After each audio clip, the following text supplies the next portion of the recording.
आधारित है एंड काफ़ी लोग को इंस्पायर। आप क्या कुछ कहना चाहोगे? 100 दिन पूरे हुए और बॉक्स ऑफिस कलेक्शन काफ़ी अच्छा एंड लोगों ने रिव्यूज़ भी काफ़ी अच्छे इस मूवी को दिए। क्या कुछ कहना चाहोगे? You start Vikas then one by one. अच्छा चलिए। एक्चुअली विधु विनोद चोपड़ा जी ने जो एक बहुत बड़ी स्तर पे कहानी ली थी, वो सारे देश की कहानी थी, क्योंकि हर एक हारे हुए व्यक्ति की, हर एक संघर्ष करते हुए व्यक्ति की कहानी थी। और इसीलिए मुझे लगता है सभी लोगों ने बहुत प्यार दिया। हमने विधु जी को और उनकी टीम को काम करते हुए देखा है, कैसे उन्होंने 4-5 साल लगातार मेहनत की और इसको प्रामाणिक बनाए रखने के लिए, ईमानदारपूर्ण बनाए रखने के लिए मेहनत की। अनुराग जी ने जो उपन्यास लिखा था, अनुराग जी लगातार विधु जी के साथ काम करते रहे और विस्मरणीय था, क्योंकि वो एक कहानी ऐसी थी जो हर गली मोहल्ले की थी, लेकिन फिर भी उसको जिस अंदाज में बोला गया उससे सभी लोगों को अच्छा लगा। विकास सर ने लगातार इस पूरे मुहिम में हम लोगों को मार्गदर्शन किया। मुझे लगता है कि श्रद्धा और मेरे लिए बहुत बड़े गर्व की बात है कि हमारे माध्यम से काफ़ी बड़े देश की कहानी कही गई और लोगों ने सराही, लोगों ने इसको बहुत ज़्यादा तारीफ़ की। 100 दिन पूरे हो जाने पर, और वो भी तब जब OTT पे ऑलरेडी आ चुकी है, ये बहुत बड़ी बात है। और मुझे लगता है कि इसमें पूरी 12th फेल टीम की बहुत बड़ी मेहनत का कारण है। सबको बहुत बहुत बधाई। श्रद्धा जी, आप क्या कुछ कहना चाहोगे? जिस तरह फिल्म के बाद हर एक लड़की का सपना होता है कि अपनी लाइफ में एक श्रद्धा जी जैसी हो जो हमको बैक करे, हमारे सक्सेस से लेके डाउनफॉल से लेके सक्सेस तक बैक करे। आपका जो किरदार है इतने अच्छे से निभाया गया है मैम की तरह, आप कुछ बताना चाहोगे अपने किरदार के बारे में? नहीं, मुझे लगता है कि ये बहुत ही एक प्यारी अनुभूति भी है और बहुत अच्छा है। जिस समय जब ये कहानी लिखी गई थी अनुराग जी के द्वारा और जब विदु सर ने इसको अडॉप्ट किया, तब उन्होंने जब शुरुआत ही की तो उन्होंने इसी भाव से ये शुरू किया था कि एक्चुअली श्रद्धा और मनोज ये कोई एक नहीं, वो आपको हर घर में वो कहानी दिखेगी, हर रिश्ते में वो चीज़ें दिखाई देंगी और इसीलिए सोसाइटी चल रही है। आई थिंक जो 100 डेज़ ये पूरा कर रही है और जिस तरीके से इसको हर फील्ड से अप्रिसिएशन मिल रहा है, उसका कारण ये है कि हम सब महसूस कर रहे हैं कि ये सब हम जी रहे हैं, कहीं ना कहीं हम रिलेट कर रहे हैं। तो जो सामान्य घरों से निकले हुए बच्चे हैं या जिस तरीके के रिश्ते हैं, वो चाहे श्रद्धा मनोज का हो या फिर माँ और मनोज का हो या फिर फादर और मनोज का हो, तो वही सारे रिश्ते हमारे साथ चल रहे हैं और इस कहानी के साथ सब जुड़ गए हैं।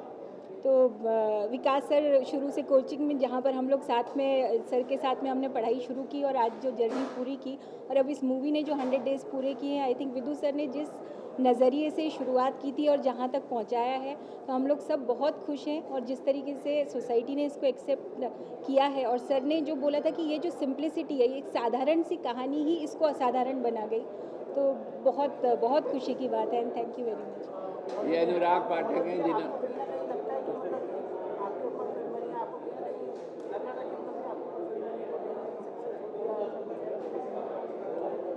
नहीं, ये मुद्दा मैं पहले कह रहा हूँ कि ये मुद्दा ये था कि क्या आज समाज में ईमानदार चीज़ों को एक्सेप्ट किया जाएगा।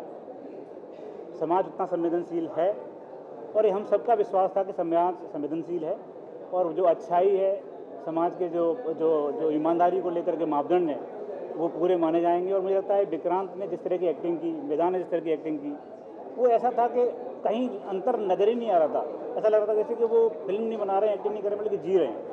तो उसके सफल होने की बहुत संभावनाएं थी और वो हुई भी।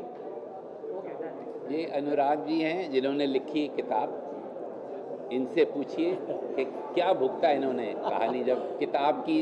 मैं आपसे पूछता हूँ सर कि आपने तो किताब लिखी थी, जैसे जब हम उसको स्क्रीन प्ले कर रहे थे तो आपकी क्या हालत हुई, बताइए। 4 साल सर के साथ स्क्रीन प्ले पर हम लोगों ने काम किया। विकास सर भी हमारे साथ जुड़े थे। बहुत मेहनत, एक व्यक्ति कितनी मेहनत कर सकता है वो हमें विधु विनोद सर से सीखना चाहिए। कोरोना काल में भी सर ने बहुत मेहनत की, उसके बाद भी मेहनत की, और किस तरह से एक किताब को, एक उपन्यास को पर्दे पर कैसे उतारा जा सकता है, ये सर ने किया है। और इतनी ईमानदार, इतनी सच्ची, इतनी संवेदनशील फिल्म इन्होंने बनाई है। हम लोग सब देख ही रहे हैं। 100 दिन हो गए और हर किसी के दिल में उतर रही है, क्योंकि दिल से बनाई गई है, ईमानदारी से बनाई गई है। मैं विधु विनोद सर का बहुत बहुत आभारी हूँ कि उन्होंने इस कहानी पर फिल्म बनाई और आप सभी को पसंद आई। बहुत बहुत धन्यवाद सर। और अंत में विक्रांत जी से पूछ रहे, विकास दिव्यकृति सर से पूछूंगा कि सर आप इतना अच्छा पढ़ाते हैं। तो जिस जिस वक्त आप ये फिल्म के सीन में वो सीन कर रहे थे पढ़ाने का, उसमें और रियल पढ़ाने में क्या अंतर है विकास सर? नहीं, मेरा तो पढ़ाने का वैसे स्टाइल है और डायलॉग्स भी सर ने मुझे पूरी आज़ादी दी कि मैं खुद ही लिखूं अपने। तो जो मैंने अपने लिए लिखा वही बोला। और कुल मिला के फिल्म की कहानी ईमानदार थी, बनाने का प्रोसेस बहुत ईमानदार था। और जिस दिन फिल्म पहली बार मैंने देखी थी, मैंने उस दिन सर से एक वाक्य बोला था, मैं अभी भी उस पर कायम हूँ और इस फिल्म को सफल होना ही था। तो 100 दिन हो गए, मुझे इसमें कोई सरप्राइजिंग बात नहीं लग रही है, ये तो होना ही था मेरे ख्याल से। पर मैं एक बात कहना चाहता हूँ कि ये फिल्म जो है, इन्होंने कहानी नहीं लिखी होती, उपन्यास तो नहीं बनता। मनोज और श्रद्धा नहीं होते तो कहानी नहीं बनती। लेकिन ये कहानी बनने के बाद अगर विकास जी विकृति सर नहीं होते तो ये फिल्म नहीं बनती। ये मैं बिल्कुल क्लियर हूँ, जिसका मैं बहुत बहुत ज़्यादा धन्यवाद देता हूँ। Thank you so much.